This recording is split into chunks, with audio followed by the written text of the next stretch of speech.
Dear ladies and gentlemen, nice to see you all again. Actually, I don't see you, but you see me, so I'm trying to be polite.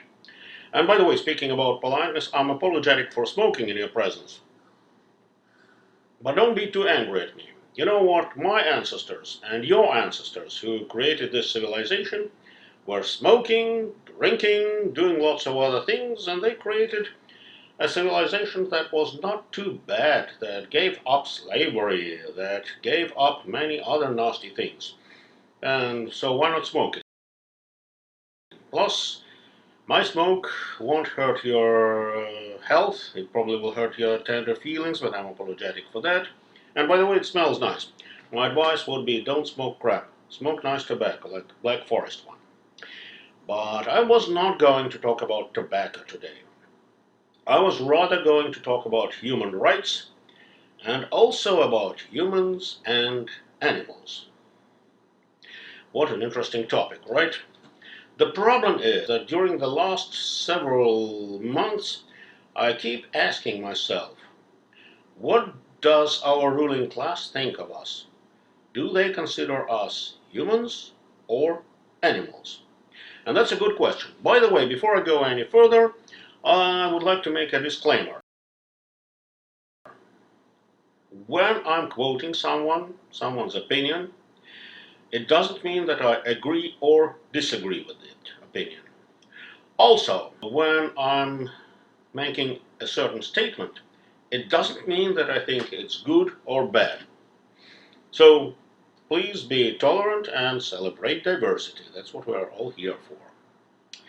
So speaking about humans and animals, or to be more specific, about the attitude of our ruling class towards us.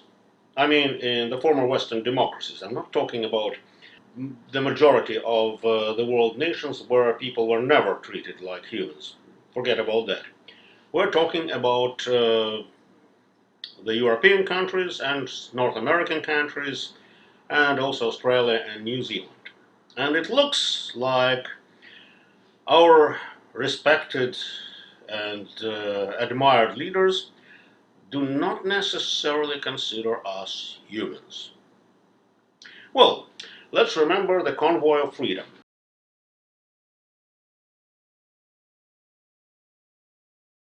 And let's take a look at the police chief and the new police chief of Ottawa.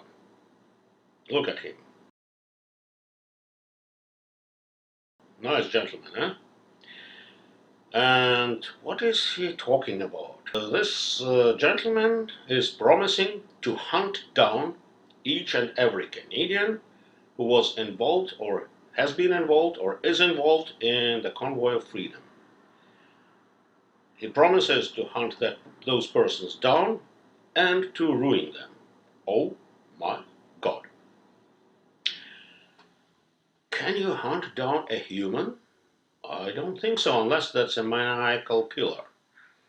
Or a terrorist who is killing people, but we seem to be very tolerant to those terrorists who are murdering people, chopping off their heads, etc. We're very intolerant to those who are engaged in peaceful protests, and we tend to label them terrorists.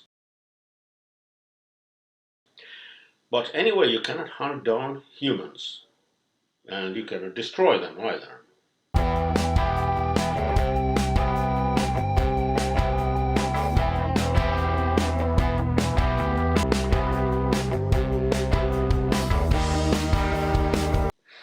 By the way, by the destruction, it usually is meant destroy them or ruin them financially.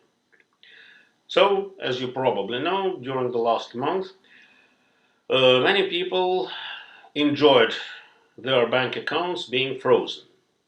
What does that mean here in our society? Sorry for that pause.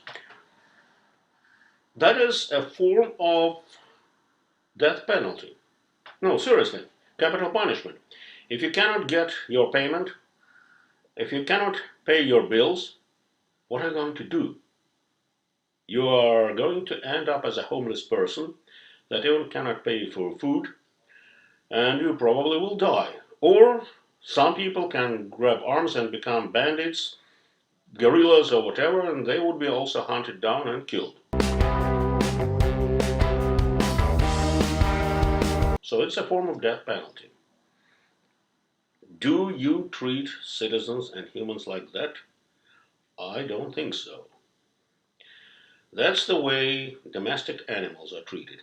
And unfortunately, there is an opinion that most of our countries are slowly turning into kraals, not nations but kraals.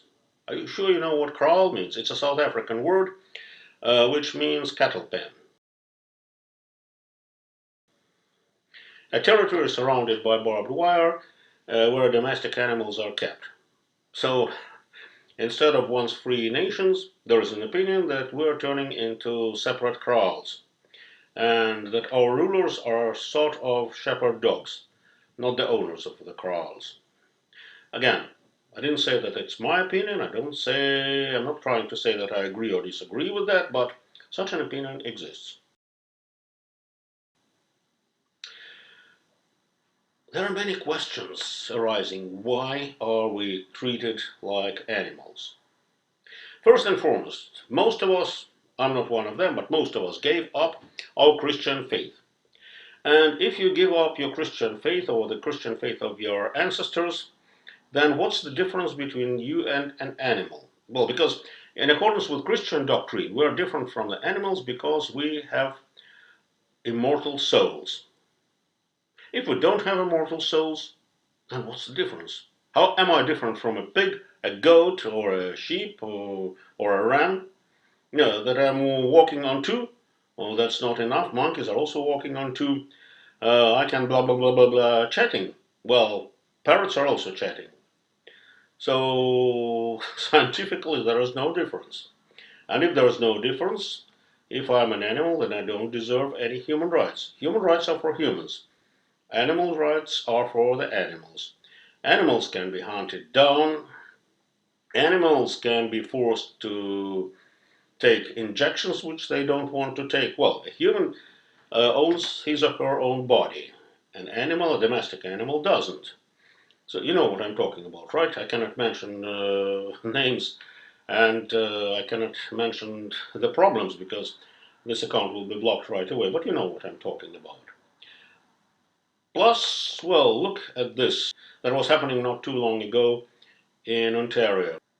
That is how police is treating our homeless compatriots.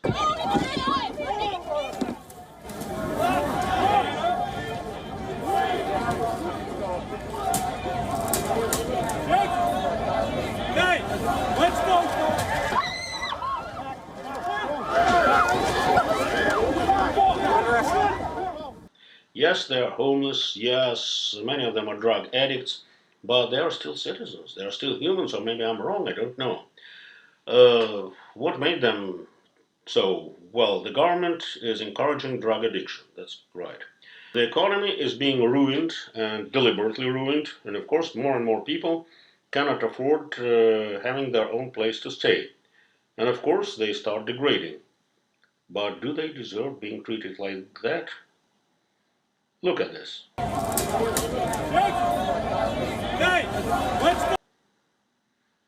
Stepping on a woman's head. Jesus Christ. Anyway, to make the long story short, of course it's quite clear that quite a few of us, for some reason which I don't understand, would prefer to be animals and not humans. Self-explanatory. If you are an animal and if your owner is good to you, yes, your owner may force you to eat something that you don't want, to force some injections in you, make slaughter you at some point, but at least your owner guarantees you a place to stay and some food.